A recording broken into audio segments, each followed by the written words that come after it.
Imagine कीजिए एक company है जिसका मुख्य मुनाफा मतलब उनका कोर प्रॉफिट एक ही झटके में 71% से ज्यादा बढ़ जाता है, रॉकेट की तरह। 71% तो एक बहुत ही मैसिव जंप है। बिल्कुल। लेकिन फिर जब फाइनल बैलेंस शीट सामने आती है ना, तो वहां रिपोर्टेड मुनाफा सिर्फ 2% बढ़ा हुआ दिखता है। मतलब बाकी का 69% पैसा अचानक हवा में गायब हो गया। राइट, और यहीं पर लोग कंफ्यूज हो जाते हैं। हाँ। तो आज की इस डीप डाइव में हम Anand Rathi share and stock brokers limited यानी ARSSBL के Q1 FY27 के फाइनेंशियल रिजल्ट्स को डीकोड कर रहे हैं। हमारे पास उनके इन्वेस्टर प्रेजेंटेशंस और अर्निंग्स कॉल के ट्रांसक्रिप्ट्स हैं, और ये डॉक्यूमेंट्स एक ऐसे बिजनेस की कहानी बता रहे हैं जो अपनी पूरी पहचान ही बदल रहा है। एग्जैक्टली। एक आम रिटेल इन्वेस्टर ना अक्सर सिर्फ हेडलाइन प्रॉफिट देखता है, यानी PAT, प्रॉफिट आफ्टर टैक्स। और जब आप सिर्फ ये देखते हैं कि रिपोर्टेड प्रॉफिट में केवल 2.3% की ग्रोथ है, तो पहली रिएक्शन यही होती है कि अरे ये तो बहुत खराब परफॉर्मेंस है। हाँ, कोई भी यही सोचेगा। लेकिन आज हमारा मिशन ये है कि हम इन आंकड़ों को एक प्रोफेशनल स्टॉक एनालिस्ट के नजरिए से समझें। जब हम सतह के नीचे जाते हैं और कोर अर्निंग्स को देखते हैं, तो कंपनी की ऑपरेशंस की असली पिक्चर समझ आती है, और वहीं से इस 71.2% ग्रोथ का असली सीक्रेट खुलता है। और ये कॉन्ट्रास्ट ये विरोधाभास सच में बहुत चौंकाने वाला है। अगर हम सोर्सेस को देखें तो कंपनी की रेवेन्यू ग्रोथ 22.4% रही है, जो लगभग 2461 मिलियन रुपए तक पहुंच गई है। एबिटा ग्रोथ भी शानदार 30.2% रही है।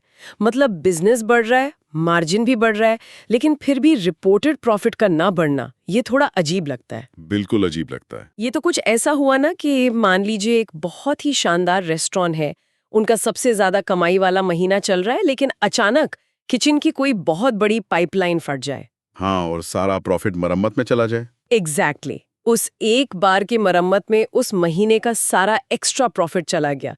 रेस्टोरेंट का खाना और सर्विस अभी भी बेहतरीन है, कस्टमर्स आ रहे हैं, लेकिन उस पर्टिकुलर महीने की बैलेंस शीट तो खराब हो गई ना। बहुत ही सही एनालॉजी है। आनंद राठी के केस में वो जो पाइपलाइन का फटना है ना, वो दरअसल 210 मिलियन रुपए का एक एक्सेप्शनल आइटम है। अच्छा, तो ये 210 मिलियन का नुकसान आखिर हुआ कैसे? अर्निंग्स कॉल के ट्रांसक्रिप्ट से ये बिल्कुल साफ होता है कि ये नुकसान 2 ग्राहकों के डीमैट खातों से हुए फ्रॉड की वजह से हुआ। फ्रॉड मतलब उनके अकाउंट से पैसे या शेयर्स निकाल लिए गए? हाँ, बेसिकली ये कुछ फ्रॉडुलेंट ऑफ मार्केट ट्रांसफर्स हुए थे, ग्राहकों के खातों में सेंधमारी हुई, और मैनेजमेंट ने डिसाइड किया कि वो इस नुकसान की पूरी भरपाई अपनी जेब से करेंगे। ओहो, मतलब कंपनी ने वो 210 मिलियन खुद भरे। लेकिन मैं एक इन्वेस्टर के नजरिए से सोच रही हूँ, क्या ये सिस्टम की एक बहुत बड़ी विफलता नहीं है? अगर आपके सिस्टम में फ्रॉड हो रहा है तो लॉन्ग टर्म शेयर होल्डर्स के लिए तो ये एक बड़ा रेड फ्लैग होना चाहिए, राइट? देखिए, रिस्क मैनेजमेंट के एंगल से ये डेफिनेटली एक चिंता का विषय है, मैं इसे इनकार नहीं कर रहा। लेकिन फाइनेंशियल एनालिसिस में इसे थोड़ा अलग तरीके से देखा जाता है। वो कैसे? मैनेजमेंट ने अर्निंग्स कॉल में बहुत क्लियरली बताया है कि उन्होंने अपनी इंटरनल सिक्योरिटी लूप होल्स को आइडेंटिफाई कर लिया है। उन्होंने सिस्टम को अपग्रेड करने के लिए एक्सटर्नल कंसल्टेंट्स भी हायर किए हैं, ताकि फ्यूचर में ऐसा ना हो। तो उन्होंने स्टेप्स लिए हैं इसको फिक्स करने के लिए? बिल्कुल, और इसीलिए एक सीनियर इक्विटी एनालिस्ट इसे एक वन टाइम इवेंट मानता है। मतलब ये हर क्वार्टर में तो नहीं होने वाला ना। हाँ, हर रोज थोड़ी ना पाइपलाइन फटती है। राइट, इसीलिए उन बैलेंस शीट के कोर एनालिसिस से इस 210 मिलियन के एक्सेप्शनल आइटम को हटा देते हैं। इसके बाद जो फिगर बचता है, करीब 390.6 मिलियन का कोर पैट, वही कंपनी की असली ऑपरेशनल ताकत का सही पैमाना है। और इसी कोर पैट ने 71.2% की छलांग लगाई है। वाओ! तो मतलब अगर हम उस एक एक्सीडेंट को हटा दें, तो कंपनी असल में बहुत तेजी से ग्रो कर रही है। और ऑपरेशनल ताकत की बात करें तो मुझे डॉक्यूमेंट्स में एक और चीज दिखी, ऑपरेटिंग लेवरेज। हाँ, वो बहुत इंपॉर्टेंट मेट्रिक है। उनका एबिटा मार्जिन 37.2% से बढ़कर 39.5% हो गया है। मतलब जैसे जैसे उनका रेवेन्यू बढ़ रहा है, उनकी कॉस्ट उसी स्पीड से नहीं बढ़ रही। तो हर नया कमाया हुआ रुपया सीधा उनके बॉटम लाइन में जुड़ रहा है। सही कहा आपने। ऑपरेटिंग लेवरेज किसी भी सर्विस बिजनेस की जान होती है। एक बार आपकी फिक्स्ड कॉस्ट रिकवर हो गई, तो उसके बाद आने वाला हर एक एक्स्ट्रा रेवेन्यू सीधे आपके मार्जिन को बढ़ाता है। बिल्कुल। 39.5% का मार्जिन ये साबित करता है कि उनका जो मौजूदा इंफ्रास्ट्रक्चर है ना, वो बिना किसी बड़ी एक्स्ट्रा कॉस्ट के बहुत ज्यादा वॉल्यूम हैंडल कर सकता है। यही सस्टेनेबल कॉम्पिटिटिव एडवांटेज है उनका। लेकिन ये जानना भी तो जरूरी है कि ये 71.2% कोर अर्निंग्स ग्रोथ आ कहां से रही है। बिल्कुल। अगर हम सिर्फ ट्रेडिशनल ब्रोकिंग बिजनेस को देखें तो वो तो पूरी तरह से स्टॉक मार्केट के मूड पर डिपेंड करता है ना। राइट, मार्केट ऊपर तो ब्रोकिंग ऊपर। हाँ, मार्केट ऊपर तो ट्रेडिंग ज्यादा, और अगर मार्केट क्रैश हुआ तो वॉल्यूम और रेवेन्यू दोनों धड़ाम। लेकिन सोर्सेज से मुझे ये समझ आया कि मैनेजमेंट इस रोलर कोस्टर से उतरना चाहता है। एग्जैक्टली। वो अपनी डिपेंडेंसी सिर्फ ब्रोकिंग पर नहीं रखना चाहते, वो नॉन ब्रोकिंग इनकम की तरफ एक बड़ा शिफ्ट कर रहे हैं। और मैं कहूंगा कि यही इस पूरी रिपोर्ट का सबसे बड़ा टेक अवे है। मैनेजमेंट की स्ट्रैटेजी बहुत क्लियर है। उनका टारगेट है अपने रेवेन्यू मिक्स को 50-50 करना, मतलब आधा रेवेन्यू ब्रोकिंग से और आधा नॉन ब्रोकिंग से। तो अभी करंट स्टेटस क्या है इस शिफ्ट का? अभी फिलहाल उनका 52% रेवेन्यू ब्रोकिंग से आ रहा है। अच्छा, मतलब वो लगभग अपने टारगेट के करीब ही हैं। हाँ, और जो बाकी का नॉन ब्रोकिंग हिस्सा है उसमें से 18% मार्जिन ट्रेडिंग फैसिलिटी यानी MTF से आ रहा है, 11% डिस्ट्रीब्यूशन या वेल्थ मैनेजमेंट से और 19% बाकी सर्विसेज से। ये डाइवर्सिफिकेशन उनको मार्केट की वॉलेटिलिटी से बचाता है। और इस नॉन ब्रोकिंग में जो सबसे बड़ा रॉकेट फ्यूल है वो MTF है, राइट? बिल्कुल। मैंने देखा कि उनके MTF बुक में 54.6% का भारी उछाल आया है। ये अब 13,318 मिलियन रुपए तक पहुंच गई है। वो एक बहुत बड़ा नंबर है। वही तो, लेकिन यहाँ मुझे थोड़ा डर भी लग रहा है। MTF का सीधा मतलब है ग्राहकों को शेयर खरीदने के लिए लोन देना, कर्ज देना। हाँ, लिवरेज देना। 13,000 मिलियन रुपए से ज्यादा का कर्ज देना, ये बहुत बड़ा रिस्क नहीं है क्या? ओके। सोचिए, अगर मार्केट अचानक से क्रैश कर जाए और कस्टमर्स अपने पैसा ना चुका पाएं, तो पूरी की पूरी बैलेंस शीट चरमरा सकती है। आपका डर बिल्कुल जायज है। लेंडिंग बिजनेस में हमेशा रिस्क होता है, लेकिन फाइनेंस की दुनिया में असली गेम रिस्क मैनेजमेंट का होता है। अर्निंग्स कॉल में मैनेजमेंट ने इस MTF बुक को सेफ रखने के लिए कई लेयर्स एक्सप्लेन किए हैं। अच्छा। जैसे कि सबसे पहली और सबसे बड़ी बात, वो इस पैसे को F&O यानी फ्यूचर्स एंड ऑप्शंस में इस्तेमाल नहीं करने दे रहे हैं। ओह थैंक गॉड, क्योंकि F&O में तो पैसा रातों रात जीरो हो सकता है। बिल्कुल, F&O में रिस्क बहुत हाई होता है, तो ये MTF का पैसा सिर्फ और सिर्फ कैश मार्केट डिलीवरी के लिए अवेलेबल है। ये एक अच्छी लेयर है। दूसरी बात, वो हर ऐरे गहरे स्टॉक पर मार्जिन नहीं देते। उनके सिस्टम में 2000 से ज्यादा सिलेक्टेड स्टॉक्स की एक लिस्ट है। मतलब कोई पेनी स्टॉक्स या मीम स्टॉक्स पर डाउन लगाने के लिए ये पैसा नहीं मिलेगा? नहीं, बिल्कुल नहीं। सिर्फ वही स्टॉक्स जो लिक्विडिटी और क्वालिटी के उनके कड़े पैरामीटर्स को पास करते हैं, उन्हीं पर लोन दिया जाता है। और एक और चीज है। वो क्या? कॉन्सेंट्रेशन रिस्क को अवॉइड करने के लिए उन्होंने पर क्लाइंट लिमिट भी फिक्स की हुई है। मतलब अगर कोई एक बड़ा कस्टमर डूब भी जाता है तो उससे पूरी MTF बुक पर असर नहीं पड़ेगा। वाओ, तो उन्होंने काफी सेफ्टी नेट्स लगा रखे हैं। एग्जैक्टली।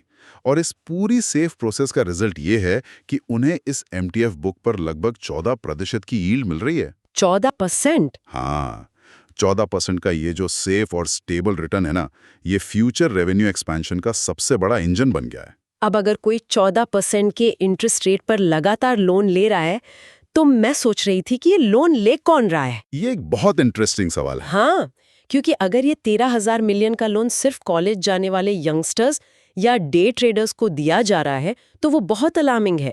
लेकिन जब मैंने आनंद राठी के क्लाइंट डेमोग्राफिक्स देखे तो पिक्चर एकदम अलग थी। बिल्कुल, उनके क्लाइंट्स का प्रोफाइल काफी अलग है। सोर्सेस के हिसाब से उनके 85% ग्राहक 30 साल से ज्यादा उम्र के हैं। और यही डेमोग्राफिक उनके लॉन्ग टर्म रेवेन्यू स्टेबिलिटी की नींव है। 30 साल से ज्यादा उम्र के जो क्लाइंट्स होते हैं उनके पास जनरली एक स्टेबल करियर होता है, सेविंग्स होती हैं और इन्वेस्टेबल एसेट्स होते हैं। वो रातों रात करोड़पति बनने के चक्कर में नहीं रहते। राइट, वो स्पेक्यूलेशन से ज्यादा अपनी वेल्थ को लॉन्ग टर्म में ग्रो करने पर फोकस करते हैं। और ऐसे मैच्योर क्लाइंट्स को रिटेन करना बहुत आसान होता है। और वो रिटेंशन नंबर्स में दिख भी रहा है। लगभग 57% क्लाइंट्स 3 साल से ज्यादा समय से उनके साथ है और 43.4% क्लाइंट्स तो 5 साल से भी ज्यादा टाइम से जुड़े हुए हैं, जो कि आज के टाइम में बहुत रेयर है। वही तो, आज की इस ब्रोकिंग इंडस्ट्री में जहां लोग हर दिन एक नई डिस्काउंट ब्रोकर की तरफ भागते हैं जीरो ब्रोकरेज के लालच में, वहां इतना हाई रिटेंशन रेट होना बहुत इंप्रेसिव है। तो क्या हम ये मान सकते हैं कि यही लॉयल कस्टमर बेस उनके वेल्थ मैनेजमेंट और म्यूचुअल फंड्स बेचने के लिए एक रेडीमेड टारगेट ऑडियंस बन जाता है? 100%। इसे ही क्रॉस सेलिंग कहते हैं। जब आपके पास एक ऐसा क्लाइंट है जो पिछले 5 साल से आपके प्लेटफॉर्म पर ट्रेड कर रहा है, आपका उस पर और उसका आप पर एक ट्रस्ट बिल्ड हो चुका है, तो उसे कोई नया प्रोडक्ट बेचना आसान है। हाँ, उसे एक नया म्यूचुअल फंड पोर्टफोलियो या PMS बेचना बहुत आसान हो जाता है। इसी क्रॉस सेलिंग स्ट्रैटेजी के कारण उनका जो डिस्ट्रीब्यूशन AUM है, एसेट्स अंडर मैनेजमेंट, वो 25.8% बढ़कर 94,791 मिलियन हो गया है। Wow, 94,000 million. और मुझे लगता है इस डिस्ट्रीब्यूशन की सक्सेस के पीछे उनके ज्योग्राफिकल एक्सपेंशन का भी बहुत बड़ा हाथ है। बिल्कुल, उनका डिस्ट्रीब्यूशन नेटवर्क बहुत सॉलिड है। मैंने देखा कि उनकी 98 ब्रांचेस हैं और 1071 ऑथराइज्ड पर्सन्स यानी AP नेटवर्क है और वो 319 शहरों में मौजूद है।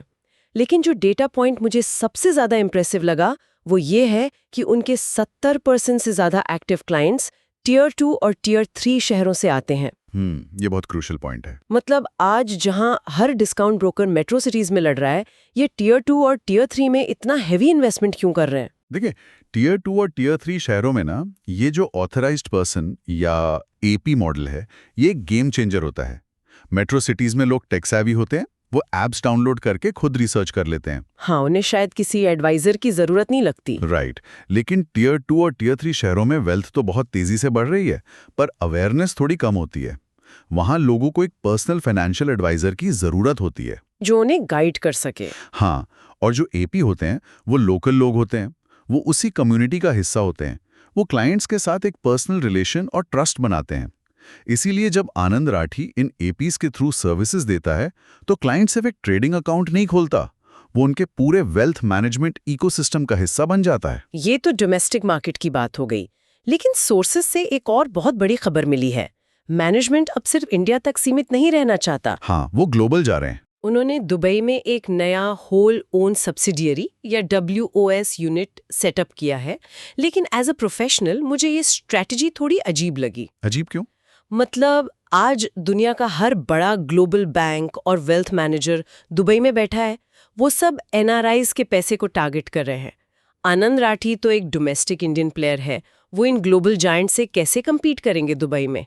क्या ये सिर्फ एक बहुत महंगा एक्सपेरिमेंट नहीं है जो उनके मार्जिन को खा जाएगा? मैं समझ सकता हूँ कि आपको ऐसा क्यों लग रहा है, लेकिन इस स्ट्रैटेजी को ना हमें थोड़े रेगुलेटरी फ्रेमवर्क की लेंस से देखना होगा। अच्छा, वो कैसे? सबसे पहले तो ये क्लियर करना जरूरी है कि ये जो दुबई एक्सपेंशन है, ये इंडियन डोमेस्टिक क्लाइंट्स का पैसा बाहर भेजने के लिए नहीं है।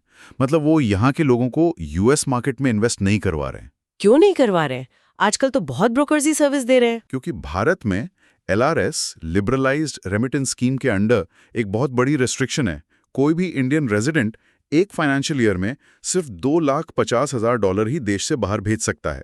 मैनेजमेंट ने बहुत क्लियरली कहा है कि वो इस रेगुलेटरी हेडेक में नहीं पड़ना चाहते। ओके, तो अगर वो इंडिया से पैसा बाहर नहीं भेज रहे हैं तो दुबई जाने का पर्पस क्या है? क्या वो बाहर का पैसा इंडिया ला रहे हैं? एग्जैक्टली, आपने बिल्कुल सही पकड़ा। ओह, उनका मेन टारगेट है UAE और गल्फ कंट्रीज में बैठे हुए NRIs। उन NRIs के पास कैपिटल बहुत है और वो इंडियन स्टॉक मार्केट्स और म्यूचुअल फंड्स की शानदार ग्रोथ स्टोरी का हिस्सा बनना चाहते हैं। हाँ, इंडिया भी दुनिया की सबसे फास्ट ग्रोइंग मार्केट्स में से एक है। राइट। अब ग्लोबल बैंक्स उन्हें इंटरनेशनल ऑप्शंस तो दे देंगे, लेकिन इंडियन मार्केट में डीप डाइव करने के लिए उन्हें एक ऐसा प्लेटफॉर्म चाहिए जो इंडिया को अंदर से समझता हो और जो पूरी तरह से कंप्लायंट हो। दुबई का ये नया यूनिट उन NRIs को सीधे इंडिया में इन्वेस्ट करने का एक बहुत ही सेफ और स्ट्रक्चर्ड रास्ता देगा। वाओ, मतलब LRS जैसी किसी रेगुलेटरी बाधा के बिना ही वो डॉलर बेस्ड रेवेन्यू जनरेट कर पाएंगे। ये लॉन्ग टर्म ग्लोबल स्केलेबिलिटी के लिए एक बहुत ही स्मार्ट मूव है। बिल्कुल, ये उनके ग्लोबल रेवेन्यू एक्सपेंशन गोल्स को पावर करेगा। लेकिन देखिए, ग्रोथ स्टोरी तो बहुत अच्छी लग रही है, पर एक एनालिस्ट के तौर पर हमारी जिम्मेदारी है कि हम बैलेंस शीट के रिस्क भी देखें। हाँ, रिस्क एनालिसिस तो मस्ट है। मैंने जब स्क्रीनर और बाकी फाइनेंशियल स्टेटमेंट्स चेक किए तो मुझे एक बड़ा रेड फ्लैग दिखा। कंपनी पर 1,114 करोड़ रुपए की कंटिंजेंट लायबिलिटीज हैं। 1114 करोड़। ये कोई छोटा मोटा अमाउंट तो है नहीं। अगर किसी वजह से ये देनदारियां सच में पे करनी पड़ गईं तो उनकी पूरी बैलेंस शीट तो हिल जाएगी ना। देखिए, अगर ये कोई मैन्युफैक्चरिंग या ऑटोमोबाइल कंपनी होती तो इतनी बड़ी कॉन्टिंजेंट लायबिलिटी डेफिनेटली एक बहुत बड़ा खतरा होती है। लेकिन हम एक स्टॉक ब्रोकिंग बिजनेस को एनालाइज कर रहे हैं।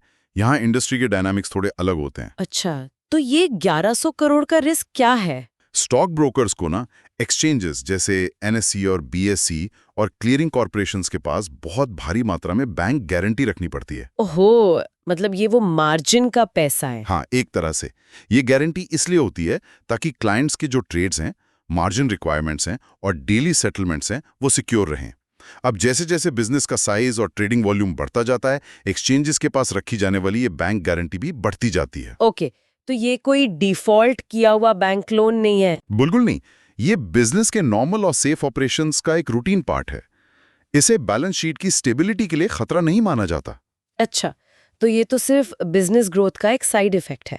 लेकिन अगर हम नॉर्मल बोरोइंग की बात करें, जो एक्चुअल कर्जा उन्होंने मार्केट से लिया है, वो भी तो बैलेंस शीट पर है ही। और कर्जा लेकर बिजनेस चलाना हमेशा रिस्की होता है, क्योंकि ब्याज का खर्चा आपके प्रॉफिट को खा सकता है। अगर हम एक्चुअल डेट या कर्ज की बात करें तो वहां भी सिचुएशन काफी इंप्रूव हुई है। कैसे?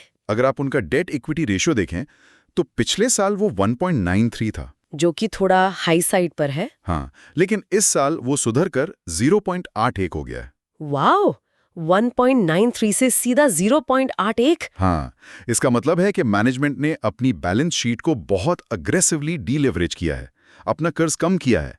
0.81 का डेट इक्विटी रेशियो एक फाइनेंशियल इंस्टीट्यूशन के लिए बहुत ही कंफर्टेबल और सेफ जोन में आता है। और मैंने सोर्सेज में ये भी देखा कि उन्होंने हाल ही में नए NCD non convertible debentures issue किए हैं। ये जो बोरोइंग है, ये बेसिकली किस चीज के लिए यूज होती है? ये जो कर्जा वो लेते हैं, ये मेनली वर्किंग कैपिटल और उसी एमटीएफ बुक को फंड करने के लिए होता है जिसकी हमने पहले बात की थी। हाँ, अब समझ आया। मतलब वो मार्केट से 9 या 10% के कम इंटरेस्ट रेट पर एनसीडी या कमर्शियल पेपर के थ्रू पैसा उठाते हैं। एग्जैक्टली। और फिर उसी पैसे को एमटीएफ के थ्रू क्लाइंट्स को 14% की यील्ड पर लोन दे देते हैं। बिल्कुल सही। और ये जो बीच का स्प्रेड है, मतलब 14% और 10% के बीच का जो 4% है, वही उनकी असली कमाई है। अगर आपकी बोरोइंग कॉस्ट से ज्यादा आपकी यील्ड है तो वो कर्जा कोई खराब कर्जा नहीं है, वो तो रेवेन्यू मल्टीप्लाई करने का एक टूल है। ये फाइनेंशियल मॉडल तो काफी सॉलिड लग रहा है। और इसी सॉलिड मॉडल की वजह से मैं एक और चीज को लेकर बहुत कंफ्यूज्ड हूँ। क्या? वैल्यूएशन। अगर हम पीई रेशियो यानी प्राइस टू अर्निंग्स रेशियो की बात करें, तो आनंद राठी का पीई अभी 23.8 के आसपास चल रहा है। 23.8। लेकिन अगर आप इंडस्ट्री के उनके पियर्स को देखें तो एंजल वन 30.4 के पीई पर है, नोवामा लगभग 33.65 पर ट्रेड कर रहा है और 361 का पीई तो 36.74 है। राइट, पियर्स का वैल्यूएशन काफी हाई है। वही तो, जब आनंद राठी की 71.2% की कोर अर्निंग्स ग्रोथ है, 39.5% का बेहतरीन एबिटा मार्जिन है, डेट इक्विटी रेशियो इंप्रूव हो गया है, तो फिर ये अपने कॉम्पिटिटर्स के मुकाबले इतनी सस्ते वैल्यूएशन पर क्यों ट्रेड कर रहा है? क्या प्रोफेशनल इक्विटी एनालिस्ट्स को ऐसा कुछ दिख रहा है जो रिटेल इन्वेस्टर्स मिस कर रहे हैं? देखिए, इसके पीछे मार्केट साइकोलॉजी का एक बहुत बड़ा रोल होता है। Market psychology? हाँ, मार्केट कभी कभी किसी कंपनी के ट्रांजिशन फेज को तुरंत डिस्काउंट नहीं करता। आनंद राठी अभी एक ट्रेडिशनल स्टॉक ब्रोकर से एक बड़े वेल्थ मैनेजमेंट और लेंडिंग प्लेटफॉर्म में शिफ्ट हो रहा है। हाँ, जो ब्रोकिंग से नॉन ब्रोकिंग का शिफ्ट है। बिल्कुल। दूसरी तरफ जो 361 जैसी कंपनी है, वो प्योर प्ले वेल्थ मैनेजमेंट करती है और market pure wealth management companies को हमेशा एक हाई प्रीमियम देता है। आई सी। तो मार्केट अभी भी आनंद राठी को एक ब्रोकर के चश्मे से ही देख रहा है? काफी हद तक, हाँ। और एक और रीजन हो सकते हैं, शायद मार्केट अभी भी उस 210 मिलियन के एक्सेप्शनल फ्रॉड लॉस को लेकर थोड़ा सतर्क है और दुबई एक्सपेंशन को लेकर भी उन्हें लगता होगा कि शुरू में कैपिटल एक्सपेंडिचर ज्यादा होगा, जिससे शॉर्ट टर्म में मार्जिन थोड़े हिट हो सकते हैं। ये एक वैलिड कंसर्न हो सकता है शेयर होल्डर्स के लिए। लेकिन अगर आप प्रमोटर्स का कॉन्फिडेंस देखें तो वो एक अलग ही स्टोरी बता रहा है। वो कैसे? प्रमोटर्स की होल्डिंग अभी भी 69.92% पर बहुत स्ट्रांग है और उनका historical dividend pay out ratio लगभग 27.9% रहा है। वाओ, लगभग 28% प्रॉफिट वो डिविडेंड के रूप में बांट देते हैं। हाँ, कोई भी मैनेजमेंट कंसिस्टेंटली इतना हाई डिविडेंड तभी दे सकता है जब उसे अपने फ्यूचर कैश फ्लोज और प्रॉफिटेबिलिटी पर पूरा भरोसा हो। एक प्रोफेशनल वैल्यू इन्वेस्टर के लिए ये जो पीई गैप है 23 वर्सेस 33 या 36, ये अंडर वैल्यूएशन एक बहुत बड़ी फ्यूचर अपॉर्चुनिटी हो सकती है। तो अगर हम आज के इस पूरे डीप डाइव को समराइज करें तो हमारे सामने दो बहुत ही क्लियर पहलू आते हैं। बिल्कुल। एक तरफ हमारे पास 71.2% की फिनोमिनल कोर अर्निंग्स ग्रोथ है। एमटीएफ का वो 14% यील्ड वाला रॉकेट फ्यूल है जो नॉन ब्रोकिंग रेवेन्यू को ड्राइव कर रहा है। टियर 2 और टियर 3 शहरों में 1000 से ज्यादा एपीज का बहुत ही लॉयल नेटवर्क है। और दुबई यूनिट के थ्रू NRIs को टैप करके ग्लोबल रेवेन्यू एक्सपेंशन का एक क्लियर रोड मैप है। और दूसरी तरफ एज अ प्रूडेंट इन्वेस्टर हमें रिस्क को भी इग्नोर नहीं करना है। वो जो 210 मिलियन का एक्सेप्शनल लॉस हुआ था, वो एक रिमाइंडर है कि ऑपरेशनल और साइबर सिक्योरिटी में हमेशा चौकन्ना रहना पड़ता है। बिल्कुल। और ऑब्वियसली जैसे जैसे उनका MTF बिजनेस बढ़ेगा, उनका कर्जा भी बढ़ेगा, तो लॉन्ग टर्म शेयर होल्डर्स को उनके डेट लेवल्स और एसेट क्वालिटी पर हमेशा नजर रखनी होगी। एकदम सही बात है, ये एक बहुत ही बैलेंस्ड एनालिसिस रहा। लेकिन इस पूरी चर्चा के बाद ना मेरे दिमाग में एक बहुत ही बड़ा सवाल आ रहा है, जिस पर मुझे लगता है हमारे लिसनर्स को भी सोचना चाहिए। वो क्या? देखिए, आज हम जीरो ब्रोकरेज और डिस्काउंट ब्रोकर्स की दुनिया में जी रहे हैं। ट्रेड करने की फीस तो लगभग जीरो हो चुकी है। हाँ, ब्रोकरेज से पैसा बनाना बहुत मुश्किल हो गया है। एग्जैक्टली। और इसीलिए आनंद राठी जैसे फुल सर्विस ब्रोकर्स को मजबूरन वेल्थ मैनेजमेंट और MTF लेंडिंग की तरफ शिफ्ट होना पड़ रहा है। तो सोचने वाली बात यह है कि जिस तरह से ये पूरी ब्रोकिंग इंडस्ट्री इवॉल्व हो रही है, क्या आने वाले 5 या 10 सालों में स्टॉक ब्रोकर नाम की कोई चीज अपने ओरिजिनल फॉर्म में बचेगी भी? ये एक बहुत ही डीप और प्रोवोकेटिव थॉट है। या फिर क्या हर बड़ा ब्रोकर अल्टीमेटली खुद को एक वेल्थ टेक बैंक में बदल लेगा? एक ऐसा बैंक जो सिर्फ आपके ट्रेड्स एग्जीक्यूट नहीं करेगा, बल्कि आपको लोन भी देगा, आपकी वेल्थ भी मैनेज करेगा और आपके सारे फाइनेंशियल डिसीजंस को कंट्रोल करेगा। मुझे लगता है फ्यूचर का रास्ता शायद वेल्थ टेक की तरफ ही जा रहा है। बिल्कुल। और इसी सवाल के साथ हम आज के इस डीप डाइव को यहीं वाइंड अप करते हैं। फाइनेंशियल स्टेटमेंट्स के पीछे की इस असल कहानी को समझना हमेशा एक शानदार एक्सपीरियंस होता है। सीखते रहिए और नंबर्स के पीछे छिपे ट्रेंड्स को हमेशा डिकोड करते रहिए।